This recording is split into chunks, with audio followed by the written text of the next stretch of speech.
here's a thing that my brain does, and it just explicated itself wonderfully within my mind. This was just received, but I don't know if I'm going to be able to repeat it the way that it was given to me, because now thinking has started and there's thinking about it taking place, but I'm going to try anyway.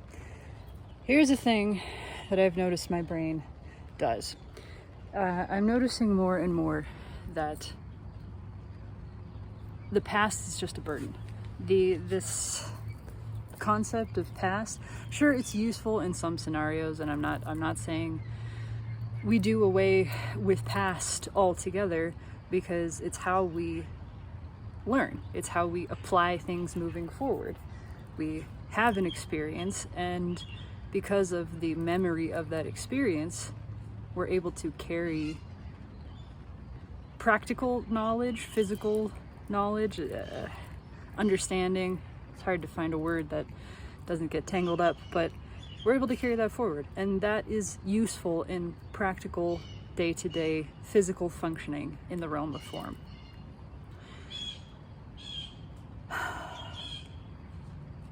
But we get lost in it so easily.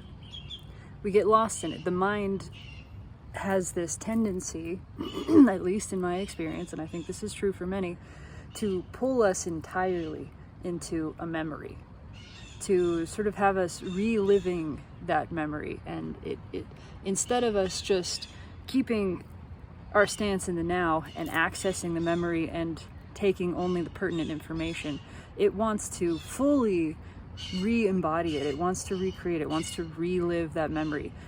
And it has a compulsion to do this. Whether that memory was positive, negative, neutral, it's just this compulsory pulling of the fullness of our self into this past place. And first of all, that feels terrible. I'm noticing that even if the memory is neutral, even if it is a memory of something I learned, something like people scramble alligator eggs. This is literally the example from this morning. I had learned this watching some brief documentary the other day where people were scrambling alligator eggs. That never occurred to me. And suddenly, instead of just remembering that piece of information and recognizing that I was accessing it from right now, really wasn't relevant to anything, it was just happening, I noticed that my mind wanted to fully relive the initial experience of learning that. And I felt myself leave the present moment. And immediately there was tension. Immediately I felt ill at ease. I felt anxious. Just reliving this memory of learning a random fucking fact. No emotional component to it. But I had been drawn, my awareness had been drawn fully into this past place and the recreating of that past scenario and experience. And just that, a neutral experience, just leaving the now, felt awful. I felt it immediately in my body. And it felt like anxiety. There was just this sense of tension because I was no longer in the present moment. Just that. I was pushing against the present moment by this habitual compulsion to re-enter into a past experience. And so the mind does this all the time with even seemingly innocuous things like that.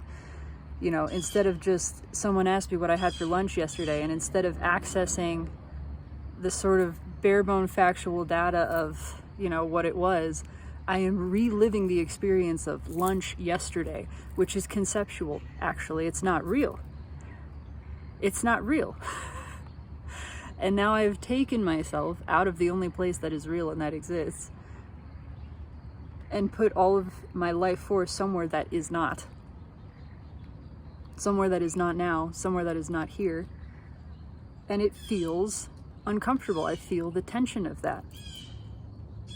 So this is just one thing I've noticed. And then another thing in relation is how easy it is for the mind, for this mind specifically, to turn a pleasant experience of the now into seeking. And I'm going to try to, this is the part that is going to be tricky. It came through so clearly, but it was like, and I don't know that I have the words for it now, but so the mind flattens things. And when I have a pleasant, natural experience of existing in presence,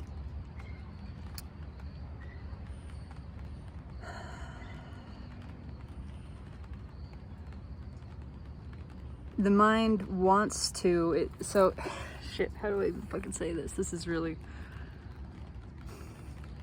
yesterday, we'll just tell the story. Yesterday I felt present. It was kind of a detached presence, but it was nice, and it was a relief. Distinctively, it was a relief. It felt like relief from what I had been sort of dwelling in, and I was grateful to be in it and just be in this calm, sort of detached, neutral, very neutral space. And the thinking was pretty slow. I was able to observe it. I was able to just feel really present. Today, the mind has a memory of that experience. And so instead of, it's trying to force its way in. Instead of allowing what is to be, which is what I was doing, instead of being present, the mind wants to recreate yesterday's experience of presence. Now it's seeking again. It's seeking the same experience. It says, this was nice, let's do this again, but it's failing to realize that what this was allowing anything to be. It was allowing spontaneity. It was allowing the moment to be simply what it was without expectation of it. The mind has an expectation now. It expects presence to feel the way that it felt in the yesterday experience. So now it's trying to recreate with specificity, which is where expectation gets all fucky. When we expect with specificity, we set ourselves up for defeat, for disappointment, for whatever, because nothing can be exactly the same twice. And really, what was so wonderful about that experience was not the specific way that it felt, it was the fact that I had no expectation, and that I was inviting the present moment to simply be as it was. I was inviting myself in and as the moment to simply be, and that's what felt good. It wasn't the specific content. It wasn't the specific occurrences, the situation, any of that. It wasn't any of that. It was my allowance without expectation. And now the mind has conceptualized that in memory form and turned that into, oh, this is how we feel good. This is how we feel present. We recreate this scenario, and now it has an expectation of now and future scenarios matching that one. And it's setting itself up for disappointment. Furthermore, it's just keeping my focus out of the now, which is the place that feels good, which is the place where that good feeling lives.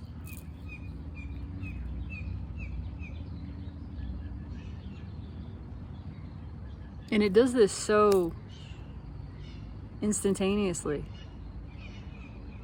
It's so subtle.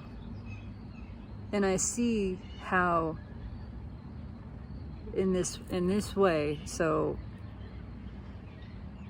this is the burden of past. This is the burden of past. To simply be in this moment, there is no stress. Really, truly. Even if I were in a life-threatening situation, it wouldn't be psychological stress. It might be a physical stress of something is happening. There's maybe adrenaline coursing through my body, an instantaneous reactive kind of fear, but not this psychological fear that is sickening and pervasive and just leaks into everything. And I wouldn't actually be experiencing it as negative. It would just be. I would be so present. I would be so present that it would simply be a part of the moment and my experience, and I would not be pushing against it. It would just be what is. I wouldn't actually be suffering in it.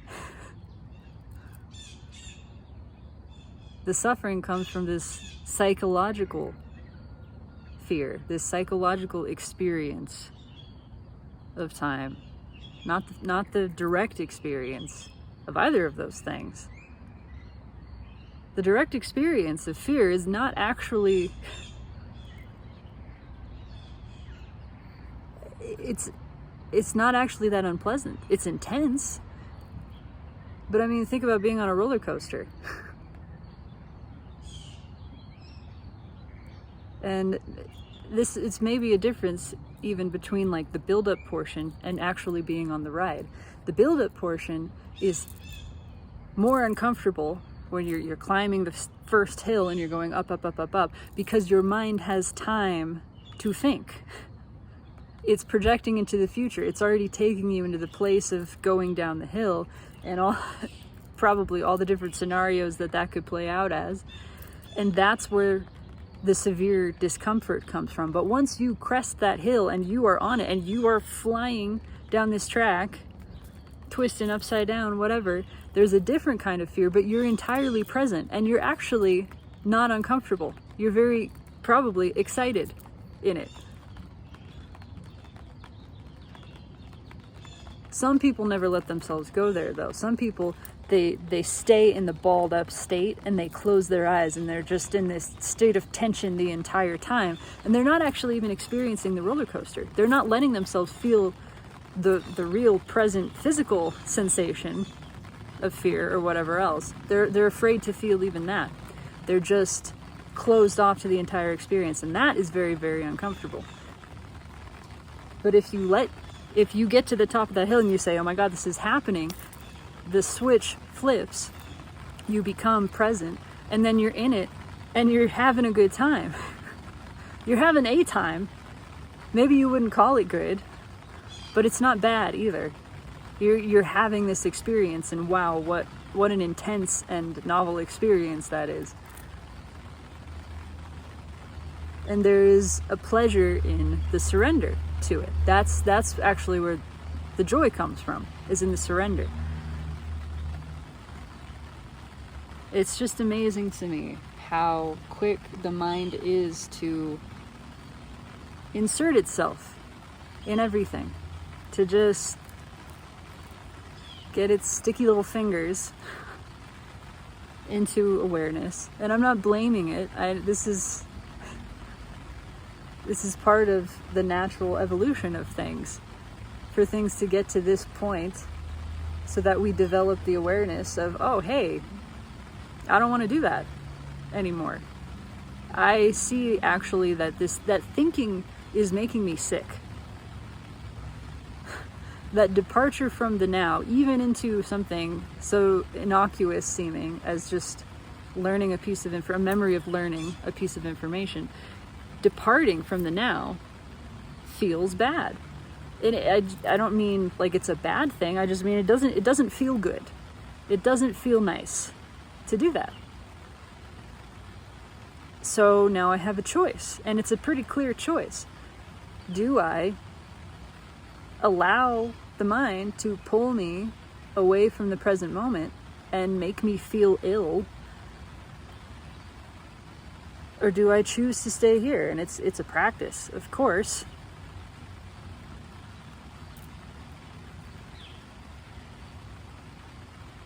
Because it's got a lot of momentum. It's a habit, this habit that's been built up not just individually but collectively for hundreds and hundreds and hundreds and hundreds of years.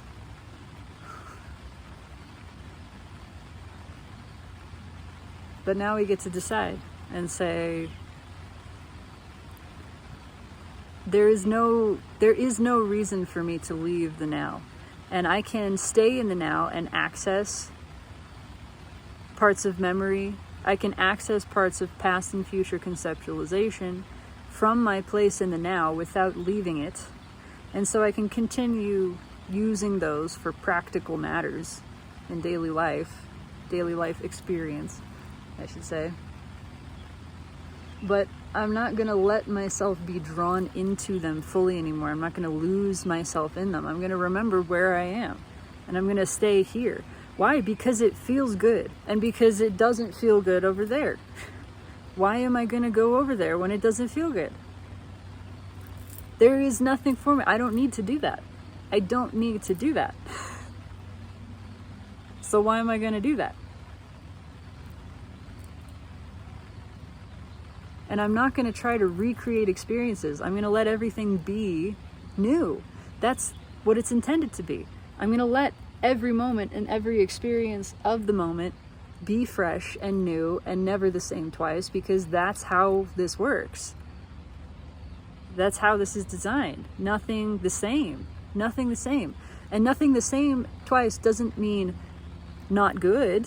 Again, that's what the mind says, because it has stamped a label of good on its memory, its conceptualization of a previous now moment, totally misunderstanding that what felt good about that moment was being present in it, not the details, not the conditions. The conditions of the moment, internal and external, were not what made it feel good.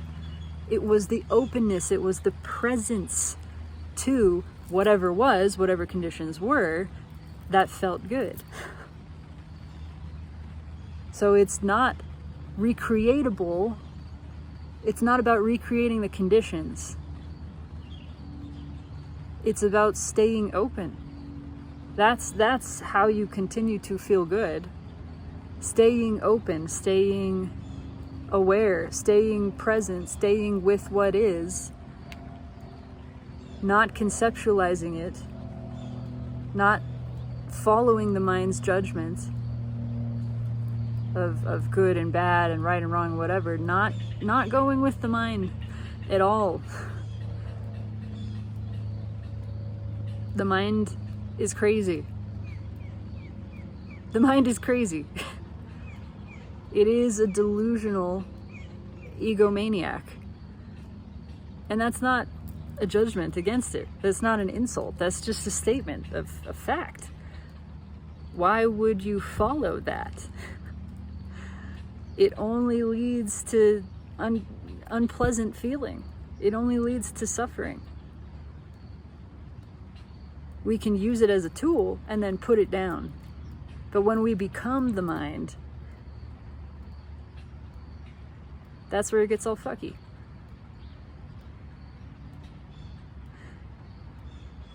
Consciousness is not in the mind, and it doesn't belong in there. It never is in there, but it when we inhabit, quote unquote, what feels like inhabiting the mind, which is really just losing our focus in it, having the entire focus be through the mind space, we enliven, we animate this insecure, limited self.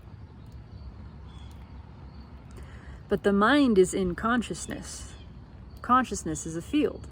That which you are, pure being, pure consciousness, is a field.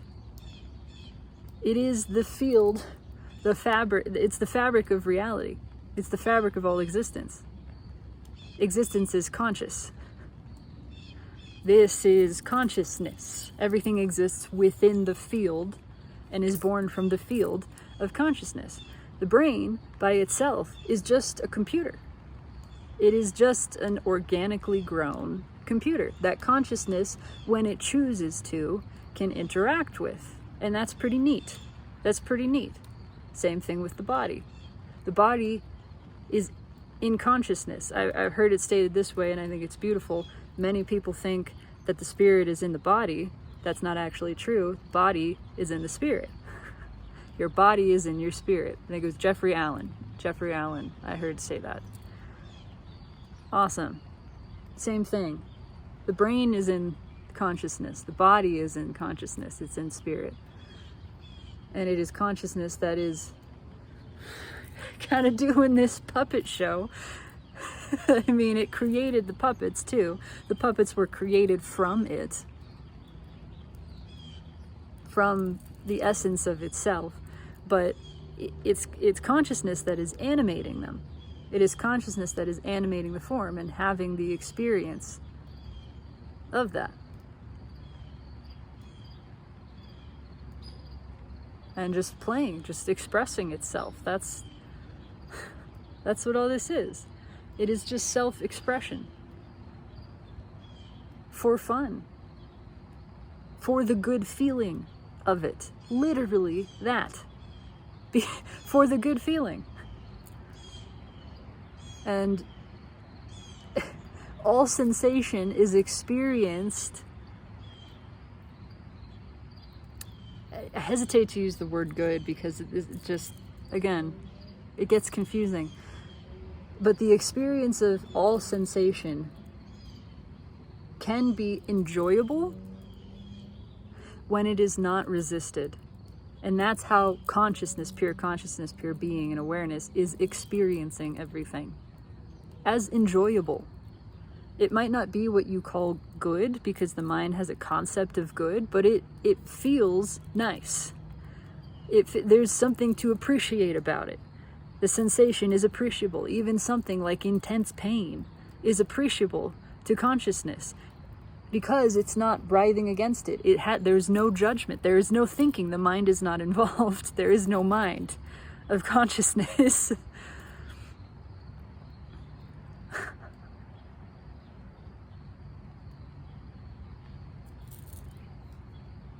And when you inhabit that space, when you put the mind down and you are of no mind, and you let sense of identity that is related to past fall away, you no longer have a past, and you are no longer concerned with a future. You just are, and you are fully in this moment. You feel truly alive. You feel alive, you feel the fullness of being, you feel fully yourself, with no name and no past and no future, no specific identity, because there is still a sense of self. It's just not specific. It's in specifics where things get bound up.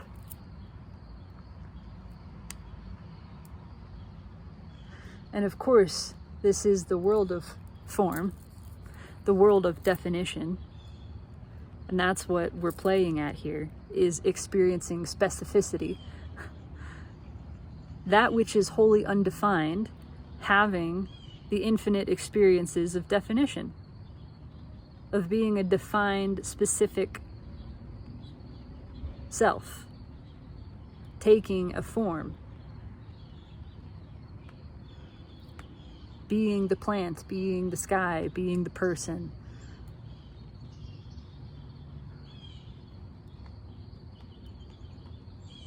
But those are the creations. That is the play of form.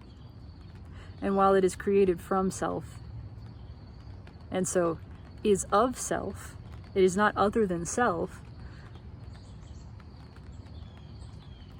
it isn't the origin either. It isn't the true. The same way that a reflection of you in the mirror cannot exist without you, and it is your reflection, so it is of you.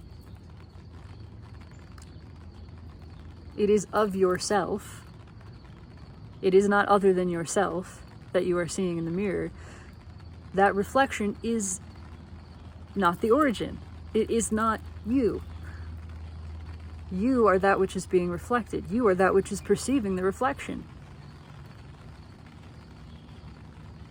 Consciousness doesn't need to understand itself.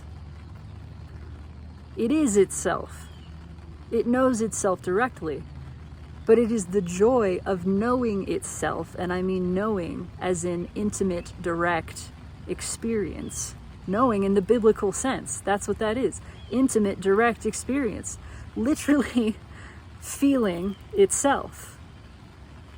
Consciousness already understands. It doesn't need to understand itself. Again, it is itself. Understanding is for the realm of intellect and mind. It wants to know itself as in experience directly, and that means it wants to be within itself. It wants to be inside itself. That is the experience consciousness is having. It wants to feel itself and be felt by itself. Sadomasochism, again, different definition of it. Same thing. because there is no boundary between pleasure and pain, not at the level of vibration, not at the level of vibration. Suffering comes from resistance. You can suffer in your resistance to pleasure. You absolutely can. You can turn what people might call objectively pleasurable into suffering. Happens all the time. Happens all the damn time. And you can turn objective pain into something that feels good. Anyway, the mind's a fucky thing. But we are learning to move beyond it. We are understanding how to move beyond it. And that doesn't mean do away with it entirely. That means to use it for practical things in a way that is anchored in the now, anchored in presence, not losing ourselves, not becoming confused with it, conflated with it, and putting it down. Putting it down, picking it up and putting it down the same way you would any tool. And predominantly, really, leaving it aside. Because most of the time, we don't need it. We do not need it.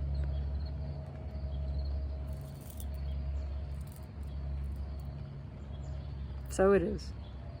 Here we are. Here is the only place we are.